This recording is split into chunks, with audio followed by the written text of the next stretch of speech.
जय श्री राम। मैं पंडित मिथिला प्रसाद आप सभी का स्वागत करता हूं आपके चैनल पर वैदिक शोध। आज का विषय है शंखपाल काल सर्प योग के विषय में बताना। यह काल सर्प दोष जिस व्यक्ति की कुंडली में होता है वह हमेशा एक अनजाने भय से भयभीत रहता है। शिक्षा में बाधाएं आने की गुंजाइश रहती है। यह दोष व्यक्ति को माता से मिलने वाले अस्नेह एवं सुख को कम करता है। किसी बात को लेकर माता से विवाद एवं मतभेद भी की आशंका रहती है। बहनों से संबंध में खटास होने के कारण उनसे मिलने वाले सहयोग में कमी आती है। इस दोष के कारण व्यक्ति मानसिक उलझनों में घिरा रहता है। शंखपाल काल सर्प योग का परिचय। कुंडली में राहु चौथे घर में और केतु 10वें घर में और जितने ग्रह हैं सभी ग्रह राहु और केतु के मध्य में स्थित हो तो शंखपाल काल सर्प दोष का निर्माण होता है। जिन जातक की कुंडली में शंखपाल काल सर्प दोष होता है वे जातक बचपन से ही गलत कार्यों में पड़कर बिगड़ जाते हैं। जैसे पिता की जेब से पैसे चुराना, विद्यालय से भाग जाना, गलत संगत में रहना और चोरी चकारी और जुआ आदि खेलना। अधीनस्थों से पूरा सहयोग नहीं मिल पाता है। इनके कारण व्यक्ति को कार्य में कठिनाइयों का सामना करना होता है। मित्रों एवं परिजनों के विश्वासघात की भी संभावना बनी रहती है। मकान और जमीन के मामलों में उन्हें नुकसान होने की संभावना रहती है। इन सुखों को पाना इनके लिए कुछ कठिन भी होता है। अगर यह अपना घर खरीद ले अथवा बनवाए फिर भी उसमें रहते हुए इन्हें आत्मसंतोष की कमी महसूस होती है। नौकरी और व्यवसाय में भी इन्हें काफी संघर्ष करना पड़ता है। आजीविका में उतार चढ़ाव के कारण आर्थिक परेशानियां भी व्यक्ति को महसूस होती है। वाहन सुख के मामले में भी यह दोष बाधक माना जाता है। यदि माता पिता द्वारा समय रहते उपाय किया जाए तो बच्चों को बिगड़ने से बचाया जा सकता है। शंखपाल काल सर्प योग से गृहस्थ जातक की माता का जीवन बहुत परेशानियां झेलनी पड़ती है। यह परेशानियां मानसिक और शारीरिक दोनों हो सकती है। जातक को विवाह का सुख भी अधिक नहीं मिलता। पति या पत्नी से हमेशा दूरियां और अनबन बनी रहती हैं।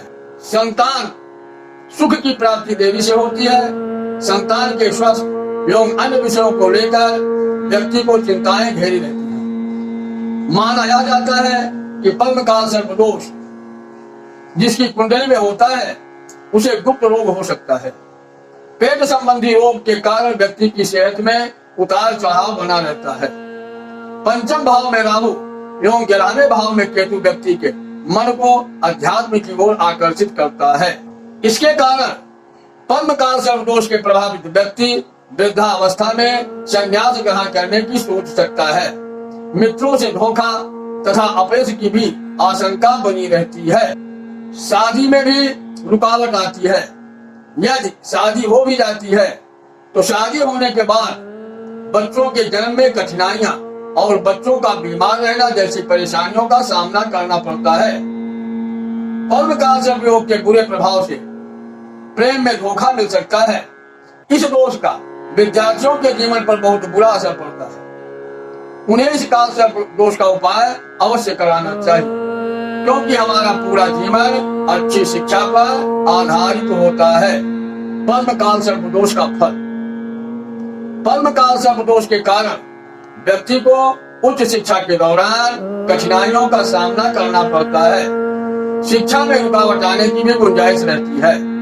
मन में किसी अनहोनी घटना का भय बना रहता है। इस दोष से प्रभावित व्यक्ति यदि जुआ अथवा सट्टे के माध्यम से धन कमाने की कोशिश करता है तो नुकसान की संभावना अधिक रहती है।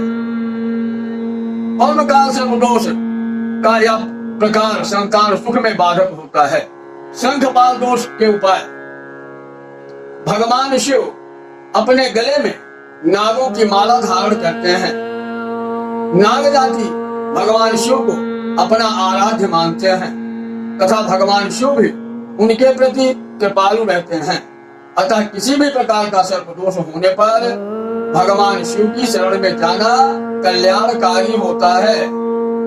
ज्योतिष शास्त्र में शंखपाल काल सर्प योग के उपाय के तौर पर यह कहा गया है कि जिनकी जन्म पत्री में शंखपाल काल सर्प दोष है उन्हें इस दोष के अशुभ प्रभाव को कम करने के लिए शिवलिंग पर चांदी के सर्प के डोले चढ़ाना चाहिए। माँ सरस्वती एवं गणपति जी की पूजा से भी शंखपाल काल सर्प दोष का अशुभ प्रभाव कम हो जाता है। भगवान श्री कृष्ण की मूर्ति को मोर पंख से सजाकर उनकी पूजा करने से शंखपाल काल सर्प दोष के कष्ट से मुक्ति मिलती है। काल सर्प दोष की शांति हेतु उड़द के आटे का सर्प बनाकर वर्ष भर नियमित उसकी पूजा करने के बाद जल में प्रवाहित कर देना चाहिए। जो लोग यह सब नहीं कर सकते वह रात को सोते समय 5 मूलियां सिरहने रखकर सोए और सुबह इन मूलियों को मंदिर में ले जाकर चढ़ा दे। जैसे कि इस समय सावन का महीना चल रहा है, जो लोग काल सर्प योग से ग्रसित हैं उनको भगवान शिव के मंदिर में जाना चाहिए और प्रतिदिन एक जोड़ा चांदी का नाग नागिन बनवा के भगवान शिव को चढ़ा और भगवान शिव को पंचामृत से यानी दूध, दही, गंगाजल, शहद और चीनी मिला करके भगवान शिव का अभिषेक करना चाहिए और ओम नमः शिवाय का जाप करना चाहिए। इससे काल सर्प दोष शांत होता है। और उन नाग नागिन को रोज उठा के लाके एक तांबे के लुटिया में थोड़ा सा गंगा जल रखकर उसमें उन्हें डालते रहे और जब सावन का महीना पूरा हो जाए उसके बाद उन सारे नाग नागिन को उठा करके बहते हुए जल में प्रवाहित कर जमुना में या गंगा जी में या सरयू में या किसी बहते हुए जल में नदियों में इसे प्रवाहित कर, इससे काल से दोष शांत हो जाता है और जो रुके हुए कार्य है वो सब बनने लगते हैं और भगवान शिव की असीम कृपा उन लोगों पर होती है। भगवान शिव को अवधर दानी कहा गया है। भोले बाबा बहुत जल्दी प्रसन्न हो जाते हैं, इसलिए भोले बाबा की पूजा सच्चे मन से करना चाहिए।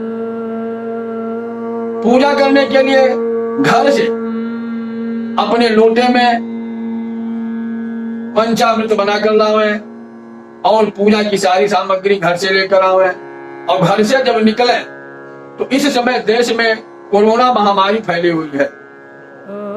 घर से निकलते समय मुंह पर मास्क लगावे और मंदिर में जब आवे तो हर भक्तों से कम 2 गज की दूरी पर खड़े रहें और अपने नंबर का इंतजार करें। जब शिव जी के पास भीड़ कम हो तो उस समय भगवान शिव की पूजा करें, क्योंकि इस समय भीड़ से बचना बहुत जरूरी है।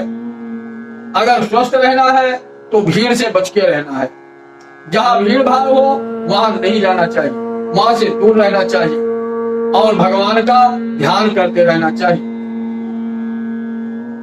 क्योंकि अगर स्वस्थ रहोगे तभी भगवान के मंदिर में जाओगे, पूजा कर पाओगे, भजन कर पाओगे, और अगर अस्वस्थ हो जाओगे तो कुछ नहीं कर पाओगे। तो स्वस्थ रहने के लिए ज्यादा से ज्यादा अपने घर में रहें। अगर बहुत जरूरी ना तो घर से बाहर न निकले और घर से बाहर निकले तो मुंह पर मास्क लगा कर निकले और सबसे 2 गज की दूरी बना के रखें, क्योंकि अगर जान है तो जहान है। और ओम नमः शिवाय का सावन भर जाप करते रहें, शिव पुराण पढ़ें, महामृत्युंजय का जाप करें, जिससे भगवान शिव प्रसन्न होकर आपको मन वांछित फल दें। जय श्री राम। चैनल को सब्सक्राइब करना ना भूलें। अगर आप चैनल को सब्सक्राइब करोगे तो रोज नए नए विषय आपके पास वीडियो जाती रहेगी। धन्यवाद।